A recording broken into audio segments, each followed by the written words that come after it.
my best friend, and I transmigrated into ancient times. She became the crown princess, while I became the sixth prince's consort. The crown prince was both a scholar and a warrior. My friend was an Ivy League level genius, though the sixth prince was only average in ability. Like me, he loved indulging in food and fun. We were a perfect match. Finally, we were living the extravagant, hedonistic life we had always dreamed of. But royal brothers are destined to walk the path of fratricide. The emperor passed away, triggering the War of the Nine Princes. As the crown princess, my friend solemnly offered me a cup of poison wine. I was utterly shocked. Why kill me? Kill the sixth prince instead. As Renlin handed me the poisoned wine with a condescending air, my heart skipped a beat. 18 years of friendship had ultimately been devoured by feudalism. Even an independent Ivy League scholar educated in core socialist values was still corrupted by imperial power and wealth. Human hearts are treacherous. All those promises of taking care of me once she had money were just lies. She wants my life. That heartless woman. I wept like a rain-soaked pear blossom, sobbing and sniffling. Though I understood, I was utterly baffled. Why kill me? Go kill the sixth prince. He's at the Nightingale Pavilion on Chang'an Street betting on horse fights right now. He's an easy target. Ren Lin's mouth twitched. She waved her hand, dismissing the attendants, but keeping her maid Brooke Ching. I still have words for the sixth prince's consort. All of you, out. After clearing the room, she stormed over and flicked my forehead, scolding me furiously. What was that look just now? You looked at me the same way you looked at that scumbag ex-boyfriend of yours. Do you know how heartbroken I am that you didn't trust me? You were cursing me in your head. I know you were. The moment your eyes rolled, I knew what you were thinking. Closing them now is too late. Look at me, Luna Chu. No way. I just hugged her, whimpering. I'm sorry, bestie. You were so fierce earlier. So, that poisoned wine wasn't real, right? She pushed me away with a grim expression. Of course it was real. My breath caught. Ren Lin said fiercely again, You die first. I'll be right behind you. I shook my head in melodramatic Qiong Yao fashion, tears streaming down. No, can't we both just live? She let out a long sigh. This is feigned, death potion, to help us fake our deaths and escape. I thought of this day when I first transmigrated here. No matter the era, relying on others is never as reliable as standing on your own feet. I've arranged everything for what comes next. Hurry and pack your things. When you open your eyes again, you'll be in South River. I'll join you there in half a month. We'll live our simple life in South River, far away from these lunatics. I was stunned for a moment, then quickly asked, But can I bring my gold, silver, and jewels, Goldie, and a Redmayne? She gave me a reassuring look. Don't worry, I'll move the entire Six Princes manor there for you. Suddenly, I felt like such a scoundrel. I hugged her guiltily and said, I'm useless, always dragging you down. Without me, you'd have an easier time surviving in this ancient era. She whispered gently, Without you, in this strange time, who would I share my joys and sorrows with? I was deeply moved. Her maid, Brooke Ching, was utterly aggrieved. Can't you confide in me, my lady? What am I to you? Have all our years together meant nothing? Ren Lin had arranged everything meticulously. Our little courtyard in South River was exquisitely charming. Half a month later, she arrived as promised. We embraced each other tightly, as if reborn. The court situation remained unclear, so for the time being, we could only stay indoors, with Brooke Ching leading the day and night patrols to ensure our safety. Brooke Ching was highly skilled in martial arts. An orphan girl Ren Lin had rescued 5 years ago, and she was, in truth, the third wheel between Ren Lin and me. We often exchanged subtle, disdainful glances behind each other's backs. South River cuisine tends to be light, but as Northerners, we preferred rich, bold flavors. So, these days, I took to the kitchen myself, preparing braised pork belly, spicy pig's trotters, beef and potato stew, and duo flavor hot pot, leaving Brooke Ching's lips glistening with oil and her usual flattery for Ren Lin now half directed at me. Lady Chu, no wonder you're my lady's best friend. Never judge by appearances. You truly aren't completely useless. Heh. I snatched the last piece of braised pork belly from her bowl with my chopsticks, stuffed it into my mouth, and rolled my eyes exaggeratedly at her. Brooke Ching stomped her feet in fury. A war between women was about to erupt. After the commotion, we finally noticed Renlin had been silent the whole time, mechanically chewing a neglected piece of greens with a vacant stare. I fell silent and asked softly, "Ren, are you thinking about the Crown Prince?" The Crown Prince is both scholarly and martial, young and promising, and crucially, he looks just like our high school heartthrob, even handsomer than Andy Lau. If Ren Lin hadn't left, she'd be the Empress, second only to the Emperor. As long as she didn't rebel, she'd never live a miserable life. Ren Lin paused, her expression resigned. "What nonsense are you thinking? He told me to kill you. No matter how peerless he is, I wouldn't want him. How could I abandon our 18 years of friendship for a man? Am I crazy? Then why are you so distracted? All the delicious food I made for you was eaten by Brooke Ching and me."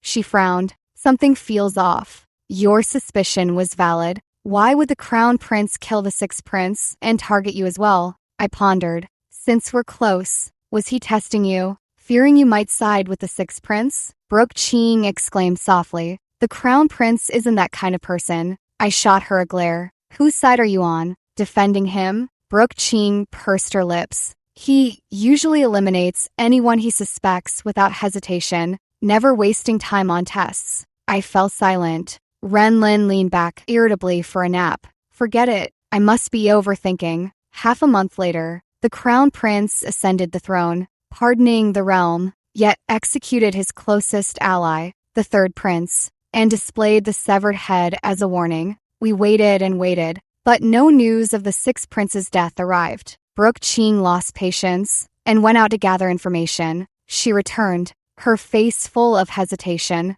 After my repeated pressing, she finally spoke. "Not only is the Sixth Prince alive, he's been in theft as a prince. The Third Prince was killed because he impersonated the Crown Prince to issue an edict to the Crown Princess, ordering the execution of the Sixth Prince's consort, all to incite conflict between the Crown Prince and the Sixth Prince. You all know what happened next, but now everyone believes the Crown Princess took her own life out of guilt toward the Sixth Prince and his consort. The Crown Prince is devastated, and the Sixth Prince wails endlessly in his residence." I ponder for a moment. "He has every reason to cry. I've cleared out all the most valuable treasures from his estate, and even Goldie and Scarlet came with me to South River. How could he not weep? I feel a bit guilty about it." Ren Lin feels the same. I ask bluntly, "What now? Should we go back?" Ren Lin's eyes redden slightly, but she insists. "No, I've finally regained my freedom. I won't return to share a man with a crowd of women. Ending things this way is dignified enough." I nod, wholeheartedly agreeing. I've always wanted to open a small restaurant, selling my uniquely crafted dishes. In my past life, work kept me too busy. As the Sixth Prince's consort, my status held me back. Now, at last, I can make it happen. No sooner said than done. My private kitchen soon opened, featuring spicy hot pot and conveyor belt hot pot as signature dishes. Spicy hot pot was low cost, ingredient, rich, and affordable, mainly catering to boatmen, carters, and other common folk. Since we had plenty of money, I wasn't in it for profit. I just wanted to soak up the lively atmosphere of everyday life. The conveyor belt hot pot was inspired by the trendy winding stream banquet, mainly entertaining young scholars who bonded over literature and curious, lovely my ladies seeking novelty, not for any other reason. It was simply a feast for the eyes. Ren Lin busied herself compiling modern knowledge into volumes to avoid forgetting it. In truth, she had already recorded much earlier. Once she had organized it sufficiently, she proceeded to open the Academy for Girls, where students not only paid no tuition, but top performers could even receive generous scholarships. Some families of modest means gradually began sending their daughters to the Academy. Tutor Lin's reputation gradually spread within a small circle. Brooke Ching opened a martial arts school, but she didn't take disciples. only serving as a behind the scenes owner. The reason was her fiery temper. The first few students she taught almost ended up with fractured bones from her training. Later, after our persuasion, she hired several martial arts instructors to teach, while she occasionally came out to perform swordplay, basking in the gasps of admiration before leaving satisfied. I suggested she switch to acrobatics instead, which would better satisfy her love for showing off. But she refused. Days passed like this, simple and happy. One day after closing, Brooke Ching and I went to pick up Renlin from school as usual. It was already late, and we chattered noisily all the way home. As we passed through an alley, someone blocked our path ahead. I said politely, "Please step aside." He didn't move. Brooke Ching raised an eyebrow. "Move, or I'll cut you down."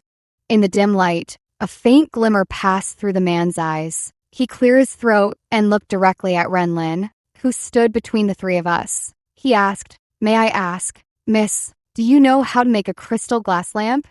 Renlin's hand, holding mine, suddenly stiffened. That voice, it's the Crown Prince. I grabbed Renlin's hand and turned to run, only to crash right into someone. His eyes were bloodshot, roaring hoarsely. "Chuyu, why did you kidnap my Big Yellow and Little Red? Damn it, my ears are about to go deaf." I started arguing with this spoiled brat. "Your Big Yellow and Little Red? Who stewed Big Yellow's favorite meat bones? Who bathed Little Red to keep her so clean? Put them between us, without leashes, and see who they follow." Ethan Chu was stunned by my shouting, pointing at me with wide eyes. Speechless, I planted my hands on my hips and glared back. "What are you staring at? Never seen a lady lose her temper?" He swayed unsteadily, as if deeply wounded. "Was your past gentleness all a lie? Were those affections and times we shared all my mistaken devotion? I found it utterly ridiculous.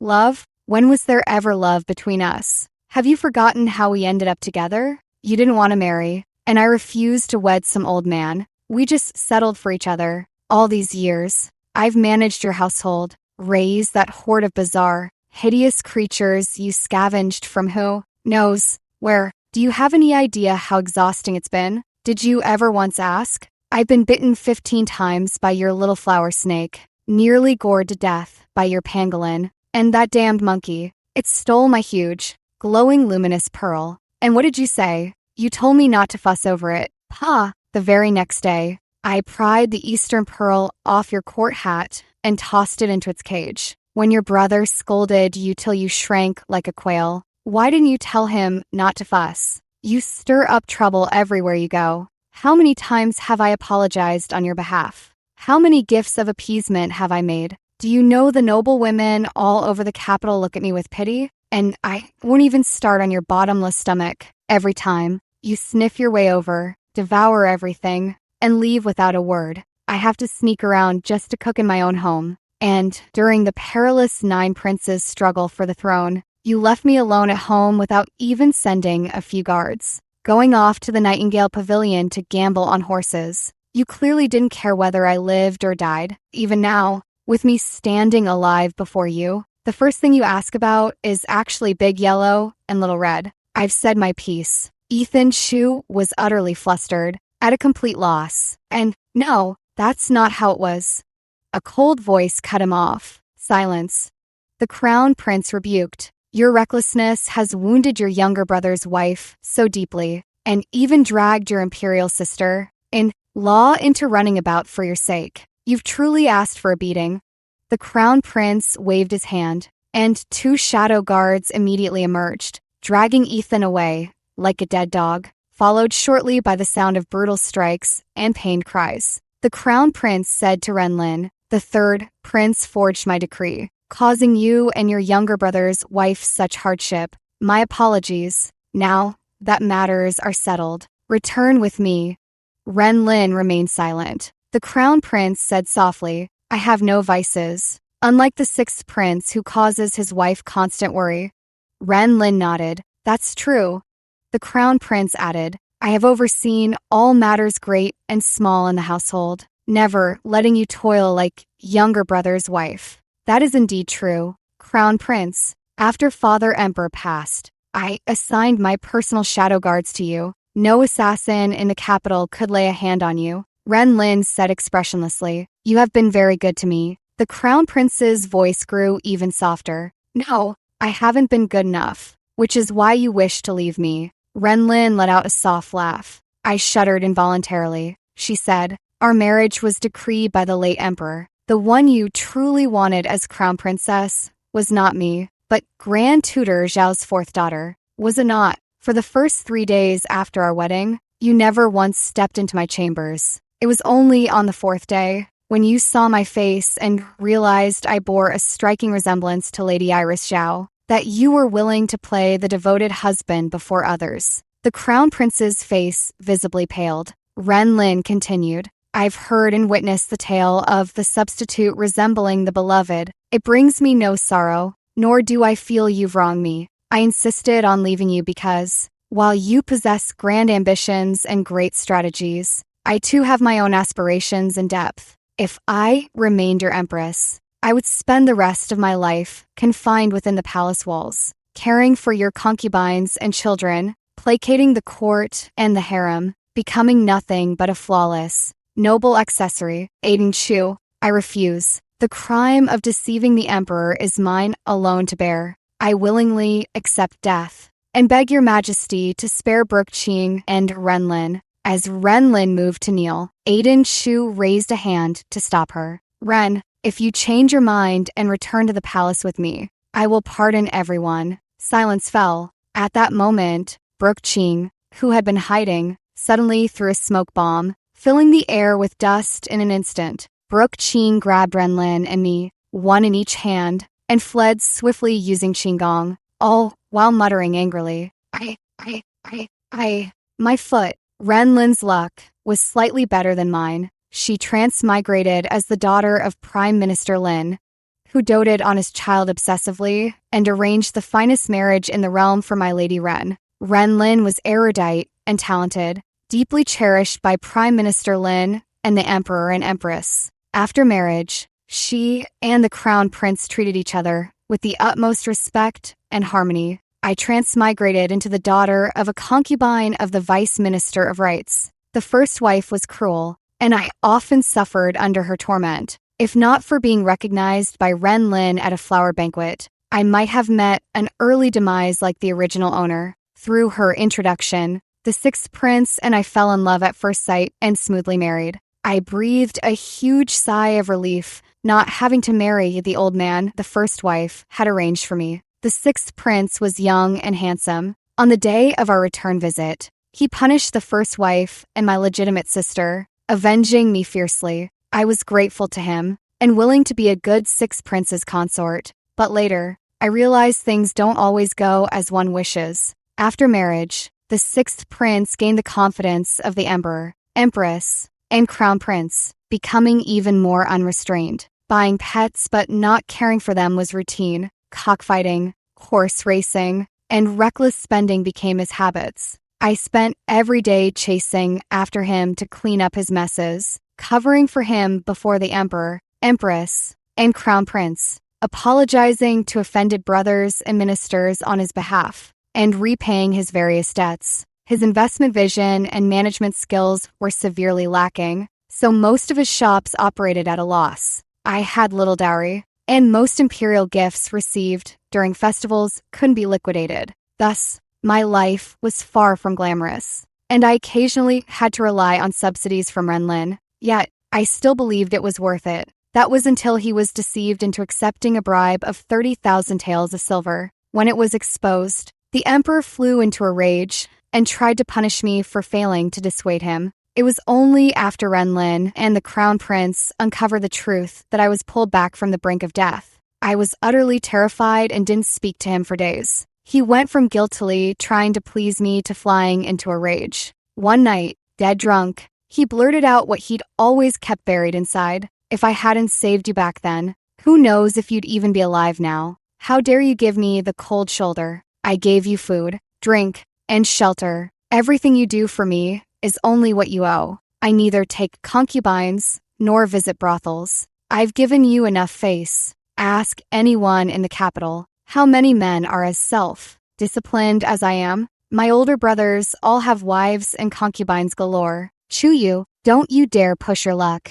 Fury turned my knuckles white. Tears fell like heavy beads, one after another. I'd been in this world for so long, I'd almost forgotten. This was an era where men dominated and women submitted, where the husband was the absolute authority. Renlin's life was far from easy, either. As the second most esteemed woman in Dazhao, her every move was scrutinized. Before marriage, her talents were assets worthy of the crown prince. After marriage, they became proof of her arrogance and disregard for hierarchy. The crystal glass lamp she painstakingly crafted for the crown prince was twisted into evidence of her jealousy and cunning. Virtue, not talent, was the foremost quality of a crown princess. For this, the empress punished her to copy the admonitions for women for a full month. Aiden Chu never spoke a single word in her defense. She decided it was time to escape. I walked with her. A cunning rabbit has 3 burrows.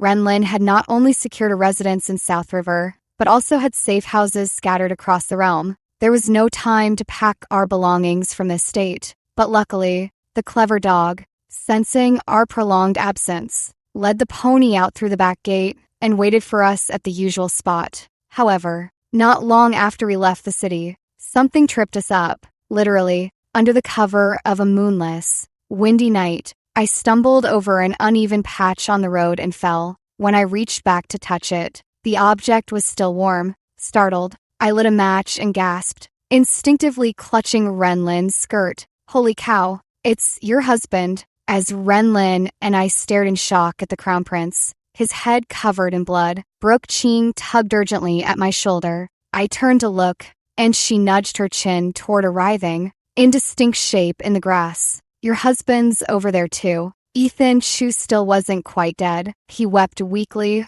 while desperately crawling toward us, finally clinging to Renlin's leg. Imperial sister in law, save me, sister in law. Assassins are chasing His Highness. I almost joined my late father in the afterlife. Woo woo woo. It's terrifying. As the saying goes, an elder sister in law is like a mother. You can ignore my brother, but don't abandon me. I was utterly exasperated, clamping my hand over his mouth. If what he said was true, his hysterical wailing would surely attract the assassins. Renlin made a swift decision to head home first. Brooke Ching rolled her eyes and tossed the crown prince onto the horse, provoking another shriek from Ethan Chu. Be gentle, miss. My brother's still breathing. The 3 of us glared at him in unison until he sulkily fell silent. Then we stealthily began our journey back under the cover of night. However,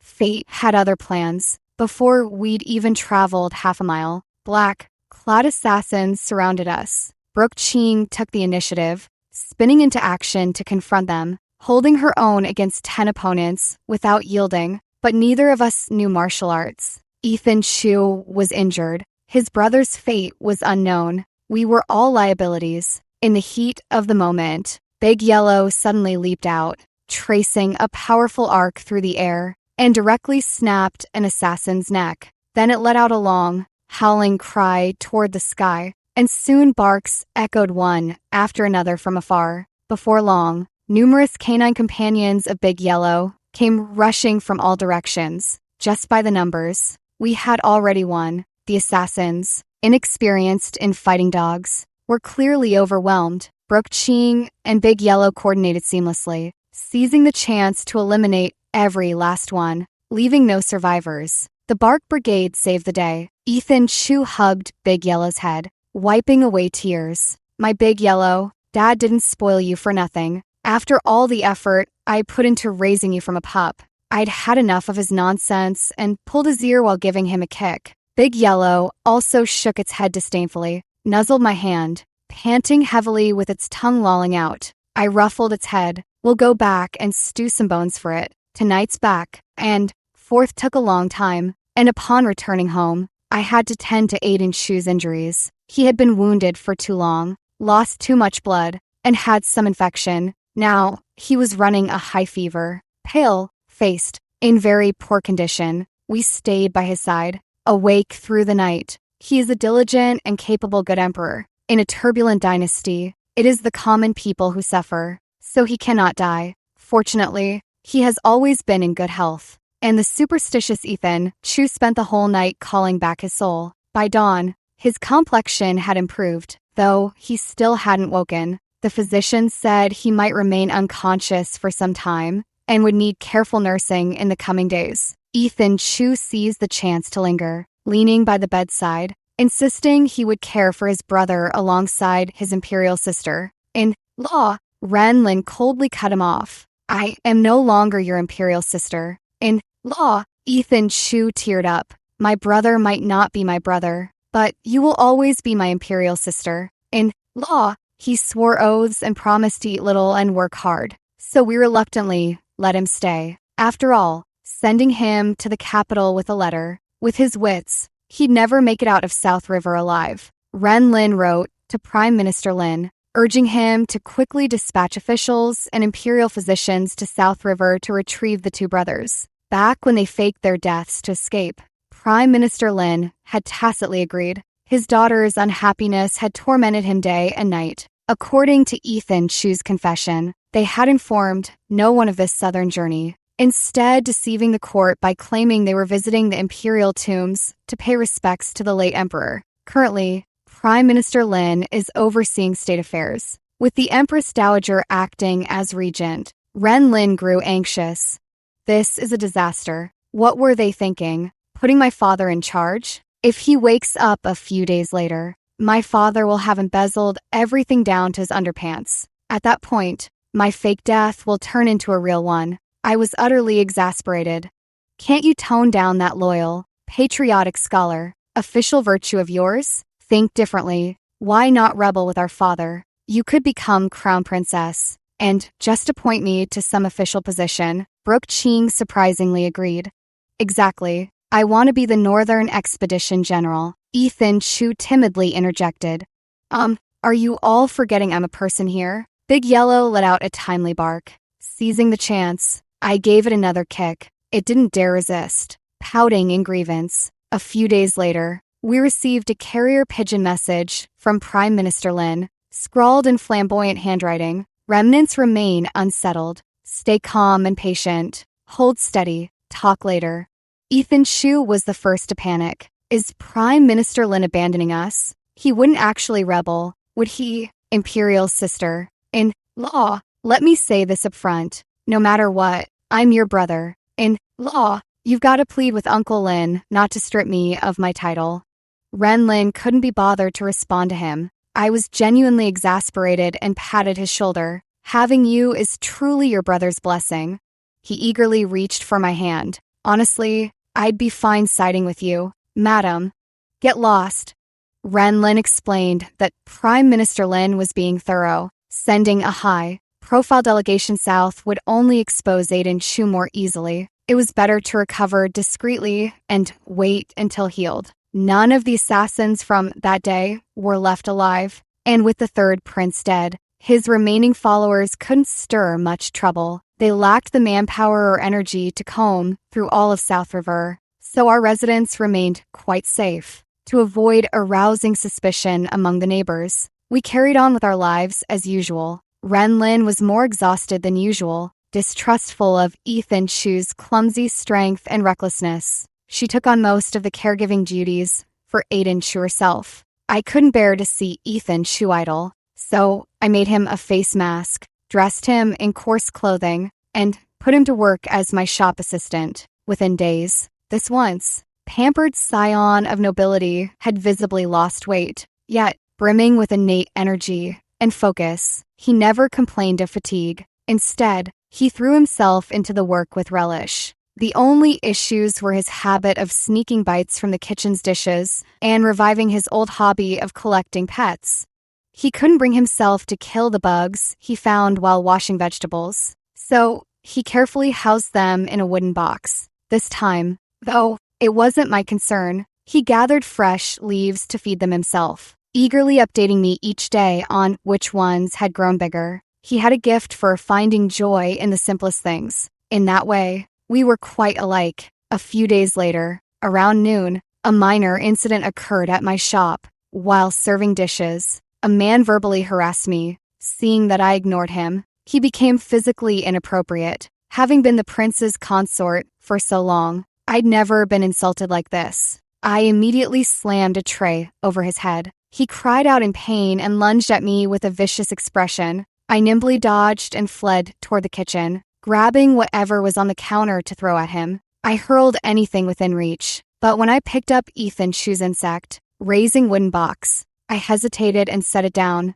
In that moment of hesitation, the man closed in on me. At the critical moment, Ethan Chu, returning from chopping wood, charged over like a wild beast, tackling him to the ground and pummeling him with clenched fists. Still shaken, I stood frozen, watching Ethan Chu wordlessly throwing punches. The man soon lost consciousness, and I hurried forward to stop Ethan Chu. His strength was unexpectedly immense. I couldn't hold him back, and I was startled by the madness in his eyes. Ethan Chu, that's enough. He finally snapped back to reality, turned around in a daze, and held me tightly, his chest heaving violently as he gasped for breath. Back in the capital, he never had to lift a finger in fights. This was the first time. I gently patted his back, waited for him to calm down, then carefully bandaged his wounds. His hand was badly injured. He probably wouldn't be able to chop firewood for the next few days.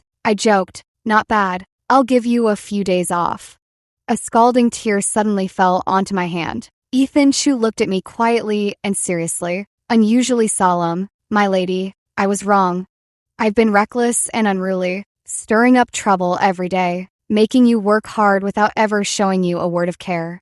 I indulged in pleasure, did as I pleased in everything, leaving you to clean up the mess without sharing even the slightest burden. My power and status were all given by my father and brother, fleeting as smoke, in a life or death moment. I even let you shield me.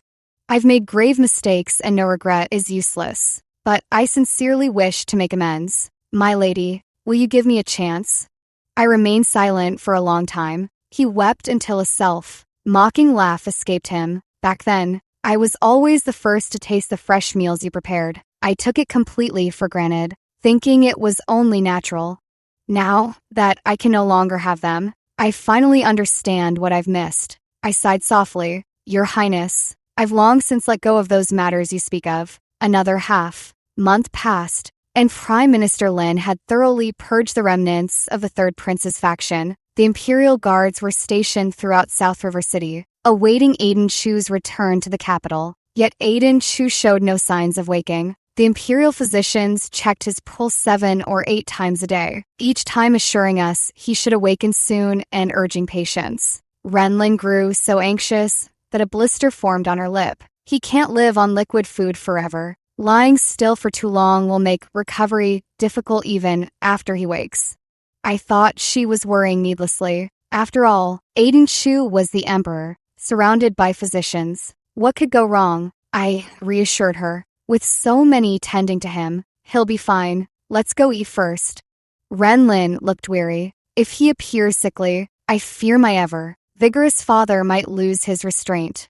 Brooke Ching's eyes instantly lit up. She still harbored dreams of becoming the Northern Expedition General. Just then, Ethan Chu stepped into the room. He had grown much quieter these days, his usual vitality noticeably diminished. Glancing at his brother, lying in bed, Ethan said, "I've earned quite a bit from work lately, and would like to treat you all to a meal as thanks."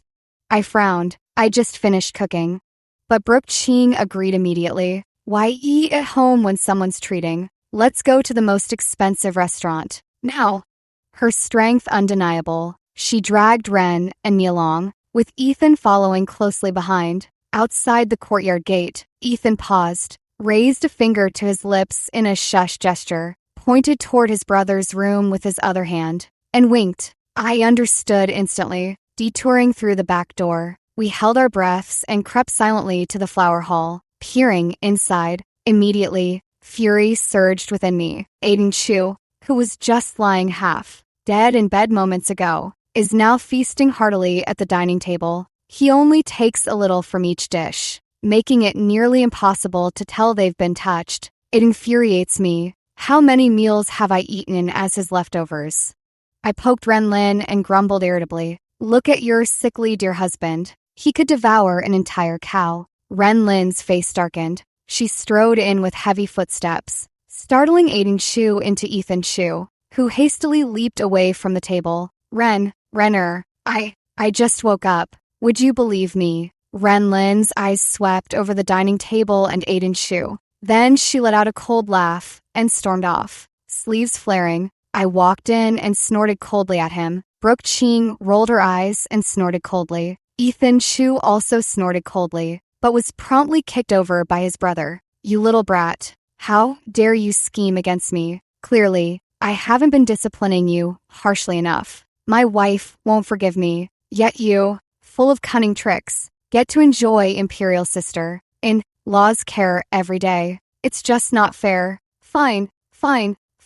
Feeling unbalanced. Are you? Today, I'll beat you until all four limbs are perfectly aligned. What sin did Father Emperor and Mother Empress commit to bring forth such an unfilial son? After watching the commotion, I noticed Renlin had disappeared. After searching around, I finally found her at the House of 10,000 Blossoms. She was dead drunk and had even hired 2 entertainers to keep her company. Seeing me enter, she waved grandly. Attendant, bring men for my sister. The ones with the biggest pecs and the handsomest faces. I broke out in a cold sweat, grateful she still remembered me. I snatched her wine cup and forced a few grapes into her mouth. She giggled and slumped against my shoulder, slurring, my beauty, you're still the one who understands me best. I sighed. Ren, if you want to cry, just cry. Don't hold it in. Her eyes smiled, and she fell into a dazed silence for a long while. Just as I thought she'd fallen asleep,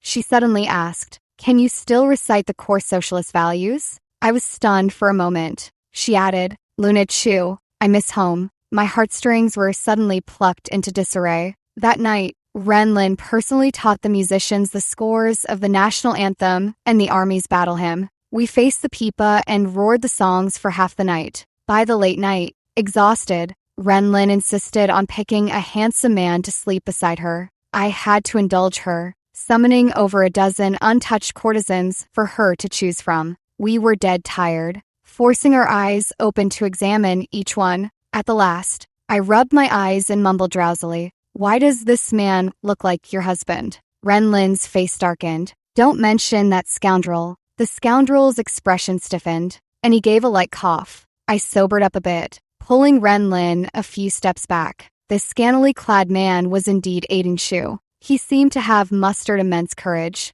stepping forward suddenly and dropping to his knees before Renlin. Ren, marry me. I'm willing to be your concubine. Damn it, it was like seeing a ghost in the dead of night. Renlin walked to the window, gazing at the constellations for a long time before sighing. Your Majesty, Rome wasn't built in a day. The rift between us cannot be mended with mere words. Moreover, my career has just begun. I cannot leave now. Let us instead establish a 5-year pact. Grant me permission to establish the Academy for Girls in South River. In 5 years, I shall present the Empire with a cohort of female scholars, and at that time, I will return to the palace to assist Your Majesty for eternity. Aiden Chu's eyes blazed. Agreed. I breathed a sigh of relief. On the day the imperial carriage departed, Ethan Chu lingered, unwilling to leave. Only after Aiden Chu kicked him did he finally depart. Looking back every few steps,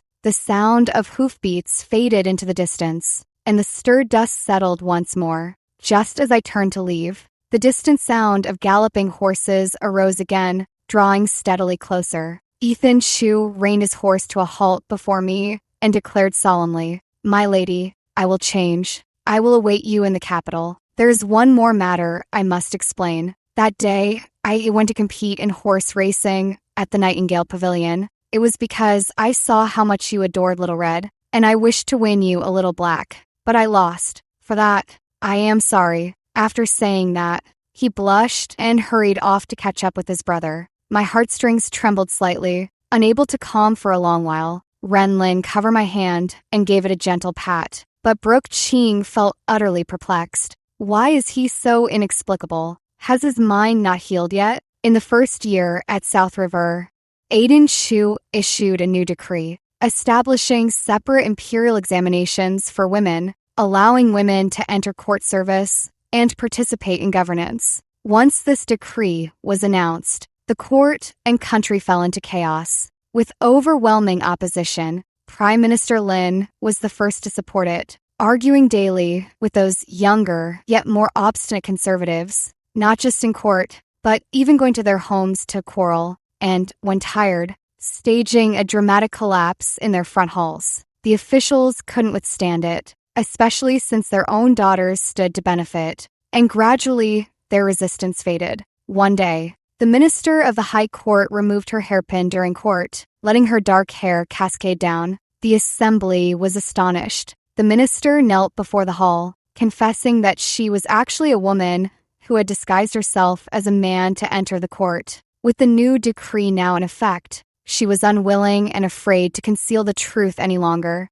During her tenure, she had achieved remarkable merits, solving many extraordinary and major cases. Balancing her achievements against faults, Aiden Chu pardoned her death sentence and allowed her to retain her position. This incident further ignited women's aspirations for education across the land. The day when women and men would sit together to discuss affairs was now within sight. Ethan Chu was no longer idle. He took on the duty of patrolling the entire city, keeping himself exceedingly busy every day. Lacking the energy to care for pets, he chose a fine, sunny day to release the peculiar animals back into the mountains and forests. But to everyone's surprise, that damned monkey, accustomed to a life of being waited on, refused to fend for itself and swaggered back with its fellow abandoned misfits. Creatures like pangolins, large and conspicuous, were easy to catch, but the snakes and insects scattered throughout the entire city. Ethan Chu was caned 30 times by his brother and,